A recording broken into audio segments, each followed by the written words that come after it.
happened to the parchment paper? It's empty. Right. Oh, I meant to replace that. Sorry, I needed some tracing paper, and that's very good for tracing. Well, you knew I needed it for a recipe. Yes, but you see, I was working on this. It's you on your big wheel. I think it's kind of cute. Oh, I wonder. Yum, yum, yum, yum, yum, yum, yum, yum, yum, yum, yum, yum. Hi everybody and welcome to another edition of One Chef One Critic. I'm Karl Wells, food critic for The Telegram. And I'm Chef Steve Watson of Central Dairies. Okay, Steve, come on, out with it. Why are you so keen on parchment paper? Well, at a very early stage in my cooking career, I used wax paper once, and I was baking in the oven, and everything stuck to it. It's not meant to go into the oven, Karl. So hence, this is why we use the parchment paper. You can use it for baking, you can use it for roasting on the bottom of your trays to avert from any caramelization on there and things like that. So parchment paper for the oven. Wax paper for maybe wrapping things and preserving things. Parchment paper for the oven and tracing. Oh, yes, yes, indeed. Wax paper does have its uses, and we should point out that it works very, very well in the microwave. Oh, really? Okay, yes, yes, that's true. I use it in the microwave a lot. I wouldn't use it in the oven because, as you say, things will stick to it, and it will, in fact, burn in the oven. Okay. Wax paper versus parchment. You know all about it now. Coming up in the program today, our special guest is Wayne Guzzwell. Wayne is a former CBC television producer who was responsible for shows like WGB and Skipper and Company and many, many more. We're going to be having a great conversation with him about the bygone days of television. And what will we be cooking with Wayne? We're going to be making a wonderful tagine beef with butternut squash. Ooh, I love that. And Chef Roger Andrews will be with us, the award-winning chef, Roger Andrews, and he's going to be doing a Japanese dish called tuna tataki. So stay tuned. For a complete listing of One Chef One Critic recipes, wine lists, and more, check out our website. Let us know what you think of the show at 757-9600. Well, we're delighted to welcome my old friend Wayne Guzzwell to the show. Howdy doody. Howdy doody to you too. Yabba Long time no see. What are we going to be making today? Well, Wayne and Karl, we're going to be making a beautiful tagine beef, spicy beef. We're going to be serving that with some butternut squash, and Karl's going to be making some couscous for us. So, I've got some water on the boil there, Karl. You put some butter in it when you're ready. Okay. At the last minute, you can I can handle that. You can handle that. Okay. Yeah. Wayne, you and I go back a long time, actually back to Mun Radio, when we were both Mun students. Now, I was thinking today, I know you kind of know how I ended up in television, but I never did hear the story about how you ended up working in television. Summer relief job while at university. Okay. And then when I got my degree, there happened to be a job open. And Assistant producer. what were you doing for summer relief at CBC? Well, everything. Switching, mostly. Yeah. And VTR editing. And switch, we should explain to people that that's pushing actually buttons. pushing buttons. Yeah. You go from one camera to the next, and sometimes you have 2 cameras to work with. Sometimes you have 3 or more. Or 16. Or 16. Yeah, you've had 16 in your life too, probably. So what do you have that beef coated with? Coated with some paprika, and I'll give that to you, Wayne. And we'll just stir a little bit there. Yeah, I get the hard job. You get the hard job. I'm going to add some ginger to this. And I'm adding some butter to the couscous. Absolutely. Because as we know, everything goes better with butter. Yeah. And I'll put some cinnamon in there as well. Wayne, there's a lot of folks watching this show, I know, if they're in their, I guess, 40s, 50s, 30s. maybe 30s, will remember fondly one of the most popular programs, children's programs that CBC produced, which was Skipper and Company. Yes. And now that show was on the air when we were teenagers, but eventually you became the director-producer of Skipper and Company, and I think it's fair to say you kind of took that show to another level. Well, Am I correct in saying that? Because it was known, yeah. basically a studio-bound show, and you started doing all kinds of things with it. Well, I was the master of special effects, so I used to put Corky and Skipper on a flying carpet and fly them over the narrows Lighthouse and things like yeah, that. yeah. And also, we used to go on location a lot. For example, That's right, yeah. taking a helicopter and doing shots from the helicopter. I got to drive the Newfie Bullet. Really? Yeah, Skipper and I drove the Newfie Bullet. So From Skipper- St. John's to Bowring Park. So was Skipper? Really? Did Skipper? Was he the engineer? Was he up in the? Yes. Oh, that's and cool. I was too. Oh, you were too. Yeah, we had to do cutaways Yeah. of Yeah. Skipper, so while he was doing the cutaways, I was operating the engine, Yeah. blowing the yeah. whistle. Oh gosh, that sounds wonderful. Yeah, it was. Yeah, that's a great memory. Yeah, it was Yeah. excellent. Except I stopped on a hill, and you never stop a train on a hill because you can't take off. So we had to back Exactly. to the Yeah. bottom of the hill Yeah. and then take off again. Well, Again, yeah. I kind of feel that way when I'm going to Casey Street in a car. So, you had to be. It's tricky. Yeah. It's tricky. Wait, what we put in there, we put some chili peppers in there, we've got some shallots in there now, and some apricots. And what we'll also... good to me. Yeah, what I we'll like put the in there- apricots. I like the apple. We'll put some chickpeas in there. Wow. Am I stirring well? We can turn the, Great you can job. turn the heat Yeah, off there you did now, a great Karl. job. Yeah. We can turn the heat off, Karl. Okay. And then for the last thing, we're just going to put some chopped tomatoes in there. That'll certainly take the heat out. Okay. Great sound effects, speaking of special effects. But back in the day, I mean, the special effects that you did were, I mean, you really had to be imaginative and marshal all the resources that you had available, because there were no computers. No. I mean, I guess there was a rudimentary computer, but, not like today where there's, CGI and, you can make... We used blue screen and Yeah. chroma key and old things like that, but they worked just as Yeah. effectively. Yeah. And on Wonderful Grand Band, we did rock videos before rock videos were invented. Yeah, that's right. Back in 80 Yeah. and 81, we were doing rock Yeah. videos and nobody else was Yeah. doing rock videos. I remember Babylon Mall. Oh, the That was Babylon Mall. That was a great one. Well, Yeah. do you know the chipmunks that were in the Babylon Mall? The what? The chipmunks, there were 3 chipmunks Oh, yeah. singing Yeah, that. exactly. Yeah. That was me. That was you. I was underneath going like this. I'll take that from you, Wayne. I'm going to put that into our tangine oven now. Yeah. Yeah, I used to put myself in front of the camera whenever I Yeah. could. Now that show was really special because nothing like it had ever appeared on television before. Anywhere. Yeah, it was like, it was revolutionary, wasn't it? Oh, absolutely. Is that why it was so popular? Because it was an enormously popular show. I remember it had ratings that surpassed Here and Now at times. 260,000 Yeah. people every Monday night. Matter of fact, we got asked by churches to move to another night because that was their volunteer night, and nobody showed up anymore because they're all watching Wonderful Grand Band. It was like an event. You Yes, couldn't yeah. miss it. Yeah. You had to watch WGB. Yeah.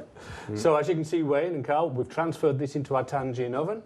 We will cap this now, and we will cook that on the top of the stove on a very low heat for about 3 hours, so let all them flavours come through. Slow cooking.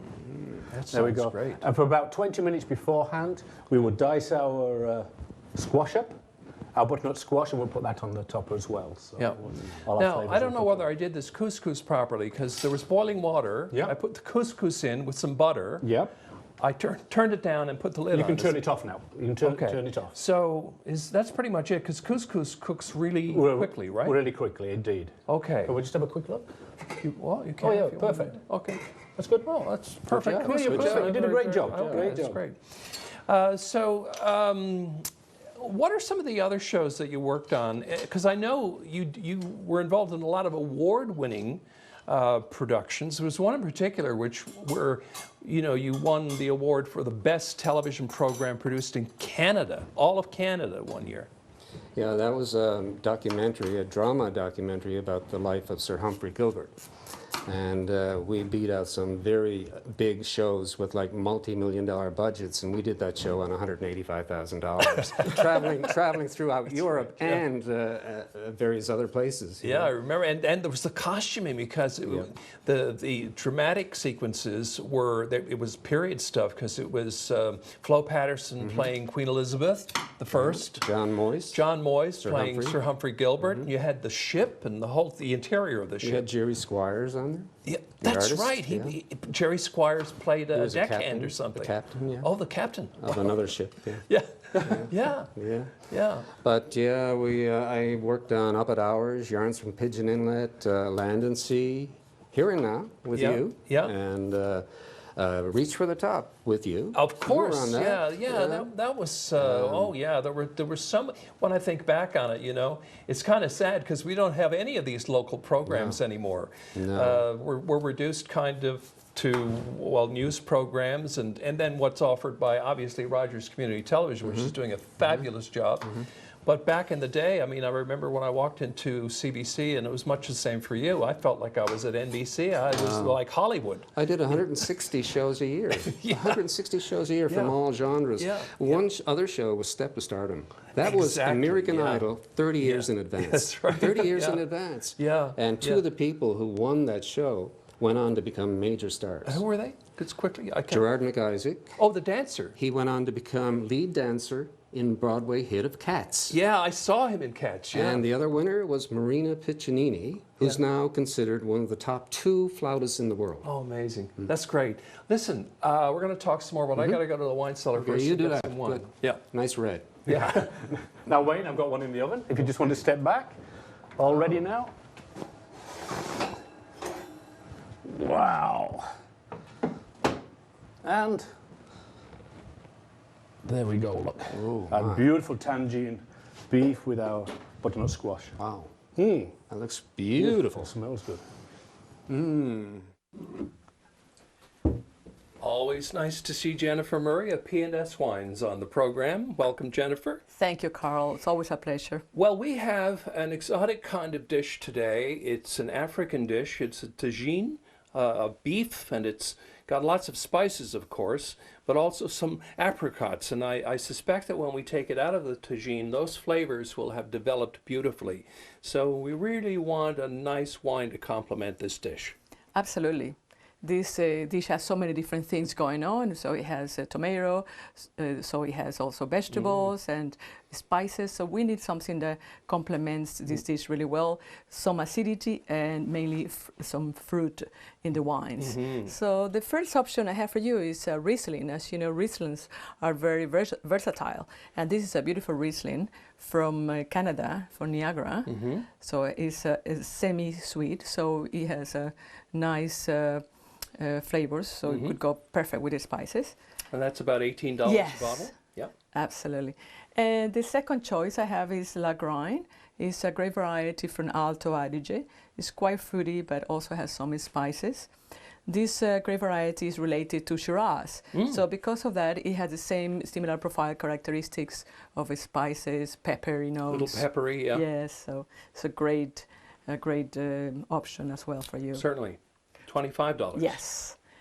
And finally, I have a Rioja, why not?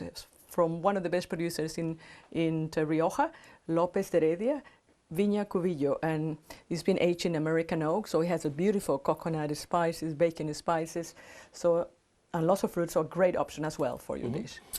Okay, well, this is quite the choice I have to make here. I'm going to rule out the Riesling, not because it's not a beautiful wine, but because I have more of a taste today for a red with this tagine, I think. Why not? And northern Italy sounds nice, but I'd like to get a little bit closer to the region where this dish originated, which is Africa. So we'll go with the Rioja. Absolutely. Or as they say in the UK where you used to live, Rioja. Yes. Enjoy it, Karl. Yeah. Now, this is cooked for about 3.5 to 4 hours. And look at that beautiful butternut squash on there on our tangine beef. Lots of stock and juice to go through the couscous. We'll top that with a little bit of chopped cilantro to bring the flavors through. And now let's go and join Wayne and Karl in the dining room and see what they think about a Moroccan dish. Say when. Thank you very much. Okay, this is my kind of food. A nice, slow-cooked beef tagine. So We taste it? Absolutely. Okay. Oh, tender. I like that. The meat is wonderful. Falls apart. Beautiful. Wait, should do it, Karl? Yeah, that was a great idea, dusting it in those spices at the beginning, too. Yep. So, Wayne, just before we head off into the sunset, I wanted to ask you a few other things. You know, we talked about when we started work at CBC in the day, it was like Hollywood. I mean, it was really like Hollywood. But you literally worked in Hollywood. Yes. You managed to go to Hollywood to work on a made-for-TV movie called The Rocky Blyer Story, which starred Robert Urich. I think Art Carney was in it, Howard Cosell, a whole bunch of... Really? My goodness. Yeah. How did that happen? I applied for it. Oh, okay. And because of the work that I did at CBC, they said, sure, come on. And I went. As It was part of Mary the Tyler training- Moore Productions, wasn't it? It was, yeah, with the little pussycat. Yeah, that's right. It was Mary Tyler Moore Productions, shot at CBS Television Studios for ABC Movie of the Week. That's true. Oh, God. Yeah. It's probably even more convoluted today with all the Yes, various I think so, interests yeah. Involved. Yeah. Is it fair to say that you learned some interesting things down there, having that experience in Hollywood? I learned a lot about Hollywood and get out of there as fast as I could. Oh, really? Yeah, there are some strange things go on there, Yeah. but in the business. But working with Howard Cosell was absolutely wonderful. He's not Yeah. like he is on. He wasn't like he was on TV at all. He was pretty gruff. Acerbic, yes. Acerbic, yeah. And he was one of the funniest men I've ever been with in my life. And I asked him, I said, why are you like that on TV? And in life, you're so happy and easygoing. He said, Wayne, if they paid you $1.5 million a year, wouldn't you be like that? I learned a lot that time. I learned a lot from him. Well, this is true. He was acting the whole time on TV. Absolutely, absolutely. So you went on after CBC to still be involved with production. You were at the Arts and Culture Center, manager of the Arts and Culture Center. I guess you were involved in a lot of stage productions that were produced there. I was basically considered the producer of all stage productions at the center for 3 years. You must have gotten to meet some interesting folks during those years. Yes, I did the Bare Naked Ladies. I took them down to George Street, actually. Did you? And screeched them in. Oh, wow. Leona Boyd, the classical guitarist. Yeah. That was wonderful. Frank Sinatra Jr. Yes, who passed away just last passed year. away, Yeah. And various people like that. But and then I moved on to do all the special celebrations for the government. Yeah, that was a special period in our history because you were there for, in 1997, the Cabot 500 and the Queen and the Cabot arriving and all that stuff. Yeah, I produced all of that. And you did the New Year's Eve celebrations for the year Millennium 2000. News, and Marconi, the 50th anniversary of Confederation. Busy time. The Vikings' arrival. Yeah. Did all that. So You know, we could do another And the 2 Olympics. hours. And the Olympics. Oh, yes, I forgot to Olympics, mention. You got the Olympic bronze medal, which is right here. yeah, I was one of the producers on the Olympics. So they gave as a memento the bronze medal that was actually given to athletes. Yeah, when they gave that was me. Montreal, That's right? What year? Montreal, 1976 was it? Yeah, that's right, exactly. Anyway, listen, Wayne, so much to talk about, but we managed to squeeze a bit of it in. Thanks for being on the show. Thank you. Yeah. Coming up next, we have Chef Roger Andrews, and he's going to be making a Japanese dish called tuna tataki. He's one of Newfoundland and Labrador's most accomplished chefs, a 2-time gold medalist at Gold Medal Plate St. John's. He's competed nationally, and internationally at the World Culinary Olympics. And on top of all that, he still manages to find time to daily teach culinary students. We're absolutely happy he managed to find some time to squeeze us in. Here's Roger Andrews. How you doing? Welcome. Roger, it's great to have you again. And what are we going to be preparing? I see a beautiful array of colours and what's this, some tuna? Yeah, we have some saku tuna, and I'm just going to do a tataki, so I'm just going to quickly cook it in the pan so it's rare in the middle, some sesame seeds crusted on the outside. So we'll just get that started in the pan quickly there. Okay. Should take only about a minute or so on each side. Very, very quick cooking. You can eat this tuna raw, which is quite common with sashimi and crudo and things like that. And then when the tuna's cooked, we're just going to slice it nicely, arrange it on the plate there with some avocado, some goma, which is a Japanese-style vinaigrette with sesame flavors and some different vegetables and stuff. Perfect. So if you hear the word tataki, does that mean it's partially cooked or? Tataki is actually done in two forms. The first form is done like, it's marinated quickly and then seared, and the other one is kind of like mashed or crushed, similar to a tartare with ginger flavor added in. We don't see, like around here, we don't use the other tataki too much. This is kind of the one that we see more often than not. I don't see any oil on that pan, so No. you don't, is that because it's a non-stick pan or? It's a non-stick pan. If it was a pan that would, like a regular stainless steel pan, it would stick, but you, with the crust on it, as well as the non-stick, you don't really need so much oil, so therefore it lends itself to a pretty healthy kind of cooking. Very good. The tuna is fairly lean and healthy anyway, so it's good for those health-conscious people. So the pan is pretty much free of everything except the tuna. Just the tuna. And I take it all of this stuff here is for decorating. This is going to be for the little salad I'm going to put together Okay. here in a minute. Yep. Yeah. So the tuna, when it's done, you just take it off and let it rest for a moment. So when you're slicing it, you always want to be careful when you're doing it. A good sharp knife is obviously the... Good sharp knife is key for sure.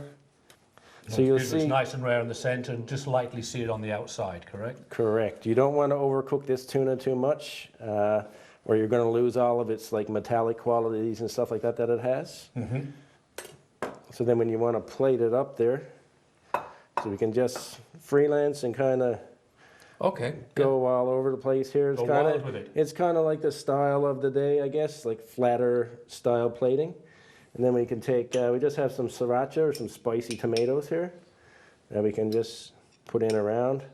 So some different types, some different shapes of tomatoes, some different colors. So we got yellow ones. We got them all cut different ways.